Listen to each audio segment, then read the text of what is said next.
Hello अस्सलाम वालेकुम, welcome to my channel influential learning. सबसे पहले तो आप तमाम व्यूअर्स को खुशामदीद करता हूं आज की नई वीडियो में। पिछले काफ़ी दिनों से मैं वीडियो नहीं बना सका क्योंकि मेरे एग्ज़ाम्स चल रहे थे। तो फाइनली मेरे एग्ज़ाम्स ख़त्म हो गए हैं, तो मैंने कहा चलें अब दोबारा से हम अपना लेक्चर सेशंस दोबारा से स्टार्ट करते हैं। तो आज का टॉपिक जो हम डिस्कस करने जा रहे हैं वो है कैपेसिटर्स। तो हम आज पढ़ेंगे कैपेसिटर क्या होता है, उसका यूनिट यानी कैपेसिटेंस क्या होता है, ठीक है, कैपेसिटेंस ऑफ अ कैपेसिटर। और इसके अलावा हम डिस्कस करेंगे कि पैरेलल प्लेट कैपेसिटर की कैपेसिटेंस क्या होती है। तो वीडियो को एंड तक देखें और एंजॉय करें। सबसे पहले आता है कैपेसिटर। कहते हैं कि कैपेसिटर क्या होता है, a device which is use for storing electric charges is called a capacitor. ऐसा डिवाइस जिसके अंदर हम इलेक्ट्रिकल चार्जेस स्टोर करते हैं उसको हम कहते हैं कैपेसिटर। अब हमारे पास ये सवाल भी अराइज़ होता है कि हम डिफरेंट डिवाइसेस के ज़रिए चार्जेस स्टोर कर सकते हैं, तो क्या हर किसी का नाम कैपेसिटर होगा? तो बेसिकली कैपेसिटर जो होता है वो हमारे पास चार्जेस को स्टोर करता है for a small period of time, यानी टेम्परली। हम अगर किसी कैपेसिटर को चार्ज करते हैं तो चार्जेस उसकी प्लेट पर थोड़ी देर के लिए रहते हैं, ज़्यादा देर के लिए नहीं। इसके अलावा भी ऐसे डिवाइसेस हमारे पास मौजूद हैं जिसके अंदर हम चार्जेस को अगर स्टोर करना चाहें तो हम लॉन्ग पीरियड ऑफ टाइम के लिए भी कर सकते हैं, लेकिन कैपेसिटर एक ऐसा डिवाइस है जो कि टेम्परली स्टोर करता है। कहते हैं it consist of two parallel metal plates. ठीक है, इसके पास हमारे पास अगर हम एक डायग्राम पर आ जाते हैं इसकी, तो ये हम लोगों को शो करता है कि it consist of two parallel plates, यानी ये फर्स्ट प्लेट हो गई, सेकंड प्लेट हो गई। टू पैरेलल प्लेट्स होती हैं, पैरेलल कहते हैं मतलब एक दूसरे के सामने होंगी, ठीक है, पैरेलल होंगी। इसी तरह कहते हैं यानी इन दोनों के दरमियान जो एंगल होगा वो 0 डिग्री होगा। इसे इस तरह हम कहते हैं कि ये दोनों एक दूसरे के पैरेलल हैं। सिमिलरली कहता है कि separated by a small distance, इनको हमने एक स्पेसिफिक डिस्टेंस के ज़रिए से सेपरेट किया हुआ है। The medium between the two plates is air और शीट और सम इंसुलेटर। ठीक है, इसके दरमियान का जो मीडियम है वो एयर होगी या कोई हम एक शीट जिसको हम कहते हैं एक डाइलेक्ट्रिक मीडियम रख देंगे, तो उसको हम कहते हैं कि अगर हम लोग एयर लेते हैं, ठीक है, तो हम कहते हैं कि हमने कोई मीडियम, मतलब कि अगर हम लोग कंसिडर करें कि हम शीट रख रहे हैं किसी स्पेसिफिक इंसुलेटर की, तो हम उस मीडियम को कहेंगे कि वो एज अ डाइलेक्ट्रिक मीडियम काम कर रहा है। सिमिलरली अगर हम इसके दरमियान कोई मीडियम नहीं रखते यानी इसको वैक्यूम कंसिडर करते हैं तो इसके दरमियान कोई मीडियम नहीं होगा। सिमिलरली हम कहते हैं कि एयर भी हमारे पास एक मीडियम है, क्योंकि जब यहाँ पर कुछ भी नहीं है लेकिन यहाँ पर एयर है जिसके अंदर हमें specific some sort of resistance मिलती है, ठीक है, तो इसको हम कहते हैं कि हम एयर को भी हम एज अ मीडियम कंसिडर करते हैं। सिमिलरली कहते हैं when a charge is transferred to one of the plates से ए, ठीक है, हम कहते हैं कि हम लोगों ने दो पैरेलल प्लेट्स ले ली, ठीक है, मेटल प्लेट्स, उनको हमने बैटरी के ऑपोजिट पोल्स के साथ कनेक्ट कर दिया। ऑपोजिट पोल यानी पॉजिटिव नेगेटिव, ठीक हो गया। फिर हम बात करते हैं कि हमने जब इसके अंदर हम लोगों ने बैटरी ऑन नहीं की थी तो हमारे पास जो सर्किट था वो हमारे पास ओपन था, यानी कोई चार्जेस फ़्लो नहीं कर रहे थे from positive towards plate A and from negative towards plate B. तो जब हम लोगों ने इस बैटरी को क्लोज़ किया, ठीक है, हमने इस पूरे सर्किट को क्लोज़ किया by turning on the battery, तो क्या हुआ कि positive charges started moving towards A and negative charges started towards moving B.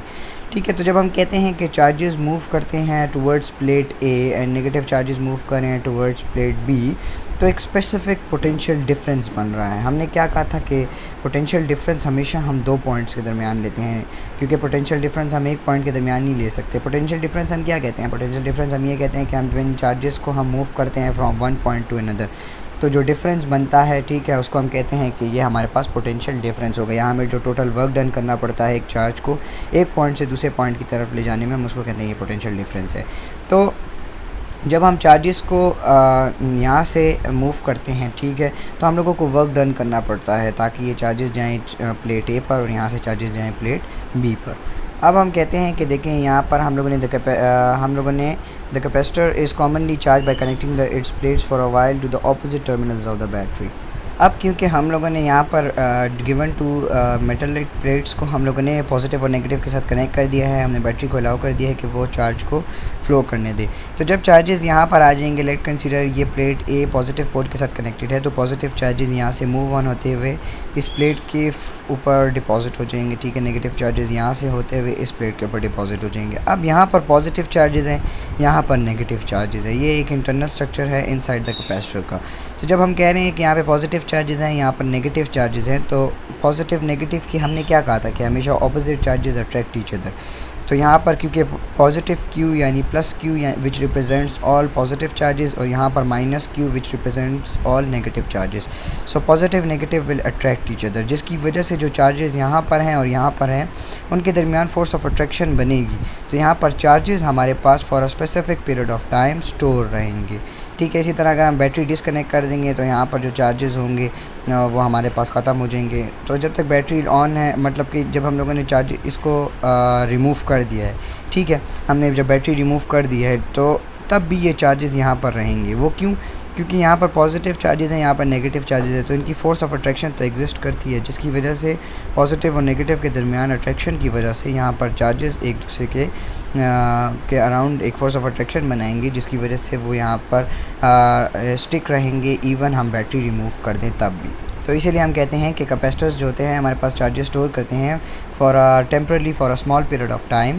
अगर हम लोग कैपेसिटर्स लेते हैं, जिस तरह की ये हमारे पास कैपेसिटर्स हैं, तो कैपेसिटर्स को कि अगर हम, क्योंकि हमारे पास यहाँ पर पॉजिटिव और negative pole of the battery होती है, इनसे हम अगर इनको चार्ज कर लें तो एज अ रिज़ल्ट क्या होगा कि ये चार्जेस को स्टोर रखेंगे for a small period of time. और अगर हम कैपेसिटर्स रिमूव कर देते हैं तब भी उसके अंदर चार्जेस जो होते हैं हमारे पास स्टोर होते हैं और वो स्मॉल पर्पजेज़ के लिए हमारे पास काम आ सकते हैं। इसी तरह कहते हैं capacitance of a capacitor and its unit. The capability of a capacitor to store charges is called its capacitance. ठीक है, किसी भी कैपेसिटर की ये कैपेबिलिटी यानी ये सलाहियत कि वो चार्जेस को अपने अंदर स्टोर कर सके, इसको हम कहते हैं कि वो कैपेसिटेंस होती है। When a charge Q is transferred on one of the plates of the capacitors, the potential difference V between the plates also increases। ठीक है, हम कहते हैं कि हमने यहाँ पर बैटरी लगाई है, पॉजिटिव और नेगेटिव पोल्स कनेक्ट किए हैं प्लेट A और प्लेट B के साथ। तो अब यहाँ पर जब हम लोग बैटरी से सप्लाई कर रहे हैं चार्जेस टुवर्ड्स A, तो हम लोगों को वर्क डन करना पड़ रहा है इन चार्जेस को मूव करने में टुवर्ड्स प्लेट A। तो क्या हो रहा है कि जितने चार्जेस हम इस पे डिपॉजिट करते जा रहे हैं उतना वर्क डन इंक्रीज़ हो रहा है, जिसकी वजह से हमारे पास पोटेंशियल डिफरेंस इस प्लेट के और इस प्लेट के दरमियान इंक्रीज़ होता जा रहा है। तो हम कह सकते हैं कि जो हमारे पास Q है यानी चार्ज, वो डायरेक्टली प्रोपोर्शनल होगा पोटेंशियल डिफरेंस V के। यहाँ पर C हमारे पास क्या रिप्रेजेंट करे, where C is the constant. ठीक है, हम लोग कहते हैं कि Q is directly proportional to V। तो जब हम प्रोपोर्शनलिटी साइन रिमूव करते हैं तो हमें एक कांस्टेंट चाहिए होता है, तो हमने वो कांस्टेंट लिया है C के बराबर। तो C is the constant and called capacitance of a capacitor. C हमें क्या रिप्रेजेंट करता है, कैपेसिटेंस यानी capability. The value of C depends upon. अब अगर हम लोग कहते हैं कि हम सिर्फ कैपेसिटेंस फाइंड आउट करना चाहते हैं तो वो किस तरह होगा, हम यहाँ पर V मल्टीप्लाई हो रहा है, हम इस साइड पे ले जाएंगे तो V डिवाइड हो जाएगा। तो C यहाँ पर अकेला हमने कर दिया, तो C हमें बताता है, तो ये इक्वेशन हम लोगों को बताती है कि C is directly proportional to Q, यानी कैपेसिटेंस यानी किसी भी कैपेसिटर की कैपेबिलिटी डिपेंड करती है चार्ज पर, कि जितना ज़्यादा चार्ज होगा उतनी ज़्यादा उसकी कैपेबिलिटी होगी कि वो स्टोर कर सके। The value of C depends upon the area of plates, distance between plates and a dielectric medium. ठीक है, इसी तरह हम कहते हैं द वैल्यू ऑफ C इन दो पर डिपेंड जहाँ करती है, उसी तरह वो हमारे पास डिपेंड करती है एरिया ऑफ प्लेट्स पर भी, डिस्टेंस बिटवीन द प्लेट्स पे भी और मीडियम बिटवीन द प्लेट्स पे भी। क्योंकि एरिया अगर हम कहते हैं कि अगर हम दो प्लेट्स लेते हैं, पहली प्लेट का एरिया हम ज़्यादा रखते हैं, दूसरी प्लेट का एरिया हम कम रखते हैं, तो उनके दरमियान पोटेंशियल डिफरेंस जो है वो वेरी करता है। यानी पहली प्लेट का पोटेंशियल डिफरेंस ज़्यादा होगा, दूसरी का कम होगा, तो उसकी वजह से कैपेसिटेंस अफेक्ट होगी। सिमिलरली अगर डिस्टेंसेस हमने लॉन्ग डिस्टेंसेस रखे हैं तो वहाँ पर फोर्स ऑफ अट्रैक्शन वीक होगी, तो हम कहेंगे कि उसकी वजह से भी कैपेसिटेंस अफेक्ट होगी। इसी तरह मीडियम अगर आ जाता है तो एक स्पेसिफिक मीडियम की अपनी रेजिस्टेंस होती है, जिसकी वजह से वो कैपेसिटेंस को अफेक्ट कर सकता है। कहते हैं the capacitance is thus defined as the ratio of magnitude of the charge on either plate to the potential difference produce between them. इस इक्वेशन को ये किस तरह डिफाइन करते हैं कि magnitude of the charge divided by the total potential difference. कहते हैं कि this implies that if substituting V with 1 volt in equation 11.29। ठीक है, हम क्या कर रहे हैं, V की जगह 1 वोल्ट डाल देते हैं, तो हमारे पास क्या आ जाएगा, Q is equal to C। इस इक्वेशन में हमने डाला है, तो हमारे पास यहाँ पर V की जगह 1 आ गया, तो जब 1 आ गया तो C मल्टीप्लाई बाय 1 हो जाएगा, तो Q is equal to C आ जाएगा। This implies that if potential difference between the plates of the capacitor is 1 volt then the amount of charges stored on its place is equal to its capacity. ठीक है, हम कहते हैं कि अगर इन जो दो प्लेट्स थी, प्लेट नंबर A और प्लेट नंबर B, अगर इनके दरमियान जो पोटेंशियल डिफरेंस बन रहा है, प्लेट A और प्लेट B के दरमियान जो पोटेंशियल डिफरेंस बन रहा है वो 1 वोल्ट है, तो हम कहेंगे कि जो चार्जेस होंगे वो बराबर होंगे उसकी कैपेसिटी के, ठीक है। इसी तरह हम कहते हैं कि the SI unit of capacitance, SI unit हम सिस्टम इंटरनेशनल यूनिट्स जो इस्तेमाल करते हैं उसमें कैपेसिटेंस का यूनिट यूज़ होता है फेराड। कहते हैं farad is defined as the capacity of that capacitor which stores an amount of charge 1 coulomb having potential difference of 1 volt between them, ठीक है। तो हम कहेंगे कि अगर हम ये कैपेसिटेंस फाइंड कर रहे हैं तो कहेंगे कि capacitance will be equal to the potential difference between 2 volt between 2 plates when the potential difference between 2 plates is 1 volt, ठीक है। तो हम कहेंगे कि तो जो चार्जेस स्टोर होंगे वो 1 कूलम के होंगे। तो ये चीज़ हम लोगों को क्या कहता है कि ये चीज़ हम लोगों को फेराड बताती है कि किसी भी इस इक्वेशन को हम लोग in the form of statement किस तरह रिप्रेजेंट कर सकते हैं। इसी तरह इसके सब मल्टीपल्स ऑफ फेराड हो सकते हैं कि अगर हम माइक्रो फेराड देख लें, पीको फेराड देख लें, तो माइक्रो फेराड हमें पता है 10⁻⁻⁶ के बराबर होता है और पीको हमारे पास बराबर होता है 10⁻⁻12 के। इसी तरह हम आते हैं capacitance of parallel plate capacitor. हम कहते हैं कि let us consider a parallel plate capacitor connected to a voltage source.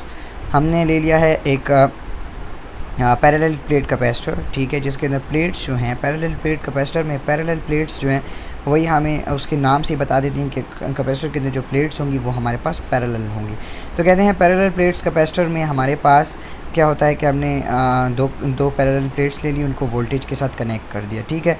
तो वही पुरानी बात जो हमने अभी ऊपर की है बिल्कुल उसी तरह ही है कि हमने दो पैरेलल प्लेट्स ले ली V1 एंड प्लेट्स ले ली A और B having voltage V1 and V2, ठीक हो गया। फिर हमने कहा कि उनके दरमियान एक स्पेसिफिक डिफरेंस था जिसको हमने रिप्रेजेंट किया D से। हमने इन दोनों प्लेट्स को कनेक्ट किया पॉजिटिव एंड नेगेटिव यानी opposite poles of the battery के साथ, ठीक है। इसी तरह ऊपर स्टेटमेंट में ये क्या कहता है कि let charges on the plates are positive Q and minus Q, क्योंकि एक प्लेट जो है वो positive pole of the battery के साथ कनेक्ट है तो उसके ऊपर चार्ज जो आएगा वो पॉजिटिव Q आएगा, जबकि दूसरी plate negative pole of the battery के साथ कनेक्ट है तो उस पर जो चार्ज आएगा वो नेगेटिव Q होगा। इसी तरह पोटेंशियल डिफरेंस V होगा। So if the potential difference at हम पहली प्लेट के ऊपर चेक करना चाहते हैं तो वो V1 होगी और सेकेंड प्लेट पर हम चेक करते हैं तो वो V2 ले लेते हैं। सिमिलरली हम लोगों ने पीछे पढ़ा था कि इलेक्ट्रिक पोटेंशियल बराबर हो ये जो हम लोगों ने पीछे इक्वेशन पढ़ी थी इलेक्ट्रिक फील्ड स्ट्रेंथ की कि वो बराबर होता है electric potential divided by the total distance. तो हम यहाँ पर डेल्टा V हम लोग V2 माइनस V1 के बराबर क्यों लेंगे, क्योंकि हम लोगों ने यहाँ पर दो प्लेट्स कंसिडर की हैं, potential difference at second plate and potential difference at first plate, तो हमने उन दोनों का डिफरेंस ले लिया। इसी तरह हमने माइनस साइन बाहर मल्टीप्लाई किया क्योंकि ये हम लोगों ने लास्ट टाइम पढ़ा था कि ये माइनस क्यों होता है। मेरे प्रीवियस लेक्चर्स में मैंने आपको बताया था कि E माइनस डेल्टा VR जो आता है उसके साथ माइनस साइन क्यों आता है, क्योंकि आप लोग नेगेटिव वर्क डन करते हैं इसलिए नेगेटिव साइन यहाँ पर आता है। इसी तरह हम कहते हैं कि जब ये माइनस साइन अंदर मल्टीप्लाई होगा तो ये माइनस जब V2 से मल्टीप्लाई हो जाएगा तो क्योंकि पॉजिटिव नेगेटिव हमेशा हमें नेगेटिव देते हैं तो ये हो जाएगा माइनस V2 और माइनस माइनस हमेशा में प्लस देते हैं तो ये हो जाएगा पॉजिटिव V1। तो हम इसको रीअरेंज करके इस तरह लिख सकते हैं V1 minus V2 divided by D। तो एज अ होल हम इसको ले सकते हैं V divided by D where V1 minus V2 is equal to D the potential difference between the two plates। V1 हमने कह दिया कि पोटेंशियल डिफरेंस था फर्स्ट प्लेट का, V2 हमने कह दिया पोटेंशियल डिफरेंस था सेकंड प्लेट का। इन दोनों को हमने माइनस किया तो हमें ओवरऑल डिफरेंस मिल गया, पोटेंशियल डिफरेंस मिल गया among these two plates. And then the potential difference between two plates and the D is the separation between the plates। D जो है हमारे पास सेपरेशन है V1 माइनस V2 की, ठीक है। D जो हम कह सकते हैं कि डिस्टेंस भी है फर्स्ट प्लेट और सेकंड प्लेट के दरमियान। कहते हैं the strength of electric field also depends upon the number of charges on the plate, ठीक है। हम कहते हैं कि इलेक्ट्रिक फील्ड चार्जेस पर भी डिपेंड करती है कि अगर हमने कहा था कि चार्जेस ज़्यादा होंगे तो इलेक्ट्रिक फील्ड भी ज़्यादा होगी, ठीक है। अगर हम कहते हैं कि electric field set up by 10 charges and electric field set up by 50 charges, हम कहेंगे 50 चार्जेस के दरमियान फोर्स ऑफ अट्रैक्शन ज़्यादा होगी as compare to 10 of number of charges, ठीक है। इसी तरह हम बात करते हैं कि डेंसिटी हम लोगों के बराबर होती है चार्ज पर यूनिट एरिया की, ठीक है। Density is equal to charge per unit area by using Gauss's law. Gauss's law हम लोगों को क्या कहता है कि गॉसेस लॉ हमारे पास बराबर होता है E इज़ इक्वल टू यहाँ पर Q एप्सिलॉन नॉट आता है, लेकिन हम लोगों ने यहाँ पर कंसिडर किया है density divided by epsilon not यानी रो डिवाइडेड बाय एप्सिलॉन नॉट, ठीक है। हम क्योंकि हम लोग यहाँ पर इलेक्ट्रिक फील्ड इंटेंसिटी कंसिडर कर रहे हैं बिटवीन द टू प्लेट्स तो हम लोगों ने यहाँ पर डेंसिटी ले ली है। अब हमें पता है कि डेंसिटी किसके बराबर होती है Q डिवाइडेड बाय A के, तो डेंसिटी की जगह हमने पुट कर दिया Q डिवाइडेड बाय A, तो ई बराबर हो गया हमारे पास एप्सिलॉन नॉट ए और ऊपर हमारे पास आ जाएगा चार्ज। सिमिलरली हम लोग कहते हैं कि इक्वेशन नंबर 1 में हमने ऊपर पढ़ा था यहाँ पर कि इक्वेशन नंबर 1 में ई हमारे पास आया था v डिवाइडेड बाई डी के, ठीक है, और इक्वेशन नंबर 2 में हमारे पास आ गया है q divided by epsilon naught A. तो अगर हम दोनों इक्वेशंस को कंपेयर करते हैं from equation number 1 and 2, v is equal to d which is in turn equal to, यानी हमने कहा कि जब लेफ़्ट हैंड साइड के बराबर है नहीं, यानी ये ई इस ई के बराबर है, तो इसकी राइट हैंड साइड यानी v डिवाइडेड बाई डी और q divided by epsilon naught A, ये दोनों भी आपस में बराबर होंगे। तो this becomes v divided by d is equal to q epsilon naught. अब हमने हम क्या करेंगे, यहाँ पर q को अकेला छोड़ते हैं, ठीक है, तो हम क्या करेंगे कि एप्सिलॉन नॉट भी उधर ले जाएंगे, a भी उधर ले जाएंगे, तो q यहाँ पर क्या रह जाएगा, epsilon naught A V divided by D. लेकिन हम लोगों ने ऊपर पढ़ा था यहाँ पर कि हमारे पास q is equal to C V होता है, या c हमारे पास बराबर होता है q डिवाइडेड बाई v के। तो हम यहाँ पर क्या सब्सटीट्यूट कर सकते हैं, हम यहाँ पर q की जगह हम यहाँ पर देखिए सिंपल हम लोग क्या करेंगे कि अगर हम इस v को ये v यहाँ मल्टीप्लाई हो रहा है, इस v को हम अगर इधर ले आते हैं तो ये यहाँ पर आके क्या हो जाएगा, डिवाइड, तो क्या बन जाएगा q डिवाइडेड बाई v, और q divided by v further किसके बराबर है, c के, ठीक है, c के। और हम लोगों ने यहाँ पर ऊपर जो जितनी भी हम लोगों को यहाँ पर इसने एक्सप्लेनेशन दी थी, इसमें हमें इसने ये नहीं बताया कि हमने मीडियम एयर रखा है या कोई और शीट रखी है, तो हम कहेंगे कि इसके दरमियान जो मीडियम है वो वैक्यूम है। तो इस केस में जो हमारे पास सी वैक्यूम है वो हमारे पास रिप्रेजेंट कर रहा है कि इसके दरमियान जो मीडियम है वो हमारे पास एज अ वैक्यूम हमने कंसिडर किया है। तो जब हम v को इधर मल्टीप्लाई इधर लेकर आएंगे तो ये डिवाइड फॉर्म में आ जाएगा q डिवाइडेड बाई v, जो कि फर्दर बराबर होता है c के, और उसके साथ वैक्यूम इसलिए लिखा गया क्योंकि ये मीडियम हमारे पास यहाँ पर वैक्यूम यूज़ हुआ है। तो हम कह सकते हैं कि कैपेसिटेंस इन वैक्यूम हमारे पास किसके बराबर होगी, epsilon naught A divided by D के। इसी तरह अगर हम बात करें, देखिए क्योंकि हमारे पास सी वैक्यूम जो है वो डायरेक्टली प्रोपोर्शनल है एप्सिलॉन नॉट की, ठीक है, एप्सिलॉन नॉट हम उस केस में लेते हैं जहाँ पर हमारे पास मीडियम हमारे पास वैक्यूम होता है, ठीक है। तो हम कहते हैं कि सी जो है वो डायरेक्टली प्रोपोर्शनल है मीडियम की। तो अगर हम मीडियम डाइलेक्ट्रिक मीडियम रखते हैं, ठीक है, तो क्या होगा कि when a dielectric medium is inserted between the plates of the capacitor, then it is seen that the charge storing capacity of the capacitor is enhanced by the dielectric which permit it to store ER times more than the charges than the potential difference. तो जब हम medium replace करते हैं vacuum के बजाय कोई और medium, हम लोगों ने पीछे अगर आपको याद हो हमने कूलम्स लॉ में भी पढ़ा था कि अगर हम मीडियम चेंज करते हैं तो कूलम्स लॉ डिक्रीज़ होता है, ठीक है, क्योंकि forces between the charges decrease होती हैं। लेकिन इस केस में अगर हम पढ़ते हैं तो हमारे पास यहाँ पर क्या आ रहा है कि हमने कहा है कि अगर हम डाइलेक्ट्रिक मीडियम कि अगर हम वैक्यूम की जगह कोई स्पेसिफिक डाइलेक्ट्रिक मीडियम रखते हैं, तो अगर हम लोग पीछे की लेक्चर्स देखिए तो पीछे के लेक्चर्स में हम लोगों ने एक टेबल देखा था जिसके अंदर उसमें हम लोगों को उसने बताया था कि जो रिलेटिव परमिटिविटी है वो डिफरेंट मीडियम्स के लिहाज से कितनी है। तो वैक्यूम की सबसे कम थी, उससे ज़्यादा हम जाते जा रहे थे तो रिलेटिव परमिटिविटी इंक्रीज़ हो रही थी। तो जब रिलेटिव परमिटिविटी यानी ई जो है वो हमारे पास इंक्रीज़ होगा तो लाजमी बात है कि कैपेसिटेंस भी हमारे पास इंक्रीज़ होगी, ठीक है। इसी तरह हम कहते हैं कि in case of parallel plate capacitor अगर हम डाइलेक्ट्रिक मीडियम रखते हैं तो वो हमारे पास एप्सिलॉन नॉट और ER के बराबर होता है। ER हमारे पास क्या रिप्रेजेंट कर रहा है, रिलेटिव परमिटिविटी, ठीक है, एक एक्स्ट्रा फैक्टर आ जाता है यहाँ पर ER। यहाँ पर हमारे पास सिर्फ E था, एप्सिलॉन नॉट था। तो हम लोगों ने अगर आपको याद हो तो हमने कहा था कि ER हमारे पास किसके बराबर होता है, epsilon divided by epsilon not के। तो जब हम लोगों ने एप्सिलॉन को एप्सिलॉन नॉट से अगर मतलब कि हम लोग अगर उसको डिवाइड और मल्टीप्लाई करते हैं बोथ साइड्स पर तो हमारे पास एप्सिलॉन नॉट बराबर आता था एप्सिलॉन ER की।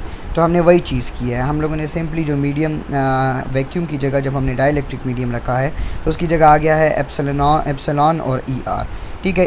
Equation 11.32 shows the dependence of capacitance upon the area of plates, ठीक है। हमारे पास ये इक्वेशन शो करती है कि गिवन जो कैपेसिटेंस है वो किन किन चीज़ों पर डिपेंड करती है, यानी सेपरेशन बिटवीन द प्लेट्स के अगर हम प्लेट्स के दरमियान सेपरेशन ज़्यादा करते हैं तो क्योंकि ये इन्वर्सली रिलेटेड है तो कैपेसिटेंस हमारे पास कम होगी, ठीक है। इसी तरह अगर हम मीडियम चेंज करते हैं तो कैपेसिटेंस इंक्रीज़ होगी, अगर हम एरिया इंक्रीज़ करते हैं तो कैपेसिटेंस इंक्रीज़ होगी। एरिया हम बात कर रहे हैं surface area of the metallic plates की।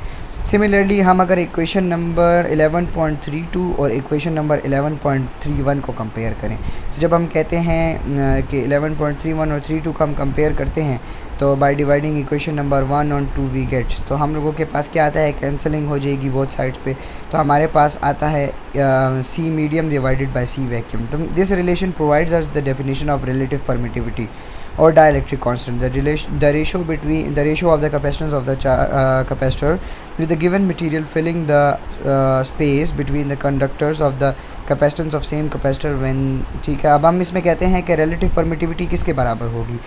पहले तो हमने relative permittivity पढ़ी थी in case of mediums, लेकिन वो था कूलम्स लॉ के मुताबिक, लेकिन हमें यहाँ पर एक नई डेफिनेशन मिल जाती है कि हम कंसिडर करते हैं capacitance of charge in terms of dielectric medium और इन टर्म्स ऑफ वैक्यूम। तो हम कहते हैं कि जब हमारे पास रेशो आएगा capacitance of a capacitor in terms of medium over the capacitance of a capacitor in terms of vacuum, तो हम कहेंगे कि वो हमें शो करेगा रिलेटिव परमिटिविटी। तो उम्मीद है कि आपको capacitance of parallel plate capacitor समझ आया होगा। अगर कोई भी इशू हो तो हम उसको नेक्स्ट वीडियो में भी डिस्कस कर लेंगे, आप मुझे बता दें। मेरी कोशिश पूरी रही कि मैं आप लोगों को बेस्ट से बेस्ट समझा सकूं। अगर आपको वीडियो पसंद आई तो इसको लाइक, शेयर और सब्सक्राइब ज़रूर करें। Thank you so much.